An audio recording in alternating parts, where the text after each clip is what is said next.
All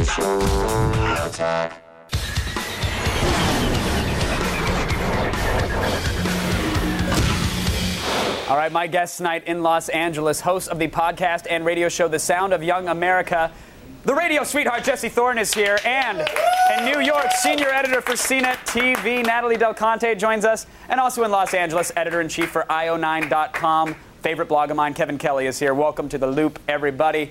Let's do it. Yahoo! Big story again. They think Microsoft severely undervalued their company when they attempted to buy them out with an unsolicited bid of $44.6 billion. I mean, come on. Now, Yahoo's turning to News Corp for some salvation, or at least to get a few extra billion, which makes sense. But, Natalie, what do you think? Is this like a likely deal, or is this just a ploy to get Microsoft to pony up some extra dough and maybe a segue or two? Yeah, I think it's kind of a ploy to get Microsoft to pony up some extra dough because, you know, when you have a suitor that you really want, one of the best ways to land them is to make them jealous, right? Go out with someone else. So it could be one of those things, and that's actually what I think will happen. And I think that Microsoft will pony up some money and do you think Bill Gates would actually is Bill Gates jealous of Rupert? Could that actually happen?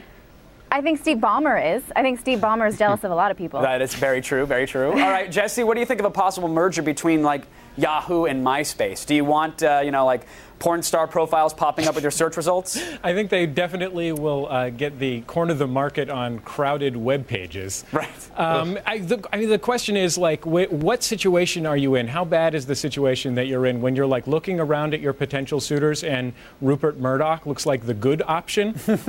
I don't know. I mean, we'll see. I think it's just a ploy, and they're just trying to get as much money out of this as they can before they, vacate the offices and steal all the Aeron shares.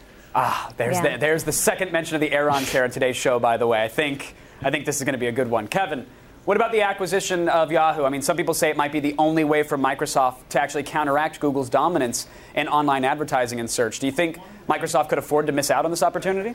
Microsoft can afford to miss out on it, but they probably don't want to. The problem with Yahoo is they don't want to be seen as pairing up with the nasty kid on the block. Microsoft does not have that sexy name appeal to it that it used to when people are like Google and Apple are kind of running the cool kid market right now. Who wants to be partnered up with Microsoft? Once upon a time, Yahoo was the cool kid on the block. Yahoo I think still is, but Microsoft is the problem. Let's not forget the dice and the cool pair of black shades that they had on their homepage back in the day. I mean, they were the hip kids. But Kevin, do you really think Yahoo is it? I mean, when's the last time you said, "Hold on, let me Yahoo that"? I have to. You've never used that, right? No, but I'm actually guilty of having Yahoo as my homepage, which is where I kind of start things out, which I don't know what that says about me if I'm an archaic dinosaur in terms of net news, but they still have a lot of name recognition. To be fair to Kevin, a lot of people have Yahoo as their homepage still. What was that, Jesse? No, I was going to say, to be fair to Kevin, he's had that as his homepage since he was browsing with NCSA Mosaic. Exactly. He just refuses to update the bookmarks. Yeah, exactly. All right, now the WGA strike ended this week almost immediately. I mean, we've heard several major film and TV delays.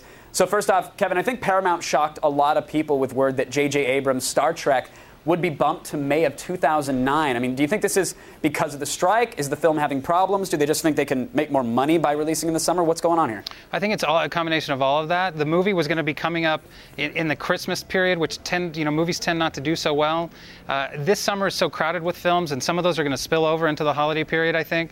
Next year, there's not that much competition going up against them, except for maybe the Wolverine movie and the Da Vinci Code prequel. So I think they're smart, but I do know that they've been talking about doing some reshoots. I know J.J. Abrams mentioned he wanted to do that. I feel like, they probably do have some problems. One is that Eric Bana was hardly in the film. He was saying himself it was almost a cameo role. So maybe they're going to beef up his role. Who knows? All right, well, we're also seeing a lot of TV delays. I mean, Fox is going to hold off on 24 until the start of next year. My favorite, even Heroes, is in repeats until the fall. So, Jesse, with regard to Heroes, do you think they need to do anything special to bring fans back after taking almost 9 months off? No, they could put costumes on their superheroes. They could start with that.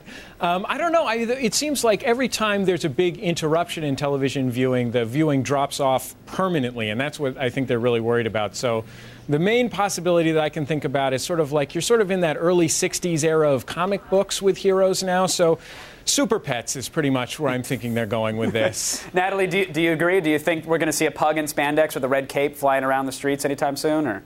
I don't know. I let's hope so. My problem with Heroes during the second season was that the heroes didn't do enough cool tricks. Yeah. It was all about the drama in between their personalities. I don't care about that. I want to see you do backflips and fly and Completely stuff like agree. that. We want to see the superpower of better writing.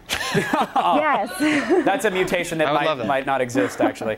Lastly, big news for Sony and Blu-ray this week as Netflix dropped HD DVD and announced their exclusive commitment to Blu-ray. And then Best Buy and Walmart, they also joined in on the cuddle party, saying they're now promoting Blu-ray as the HD format of the future. Future. Natalie, word came out today that we could actually get an announcement from Toshiba within the next couple of weeks that HD DVD is officially dead. Do you think that's going to happen? I heard they're making a Blu-ray player. Is that the nail in their coffin, or? I think so. I mean, times are tough in our economy right now. No one can afford to be pushing a dead format. So if they want to make some money, which I think Toshiba does want to make some money, they're going to just call this one Blu-ray and start manufacturing a different player. Jesse, everyone's kicking this format in the kidneys at this point. Do you think there's any hope left for HD DVD? My girlfriend's parents still have a beta player, which they use to occasionally watch The Last Unicorn, which they own on beta. So Now we know why you're dating her. Exactly. Had you said hot to trot, I would have said dump her immediately. But Last boy. Unicorn, I'm in for that. Oh, boy. But do you think there's hope left? It's pretty much gone. I mean, the fact of the matter is that outside of the people who bought video game consoles that play these things, there's just not that many people who are in for it already. And the people who had them, they bought them for $6,000 anyway, so they're not really worried about anything. They can just go, put them in a pile on their island. And Kevin, we're out of time, but very quickly, I want to know, at this point, do you tell everybody to get Blu-ray, or do you tell them to hold off and wait for digital distribution? First, tell them to buy an HD TV. Still not enough people have those. Then wait for you to download the iPod that hooks up to your TV. My TV changes channels with a wrench. Yeah, and you still have to adjust the bunny ears. And watch it on beta. All right, everybody, thank you so much for joining us. I want to thank all my guests for keeping us in the loop.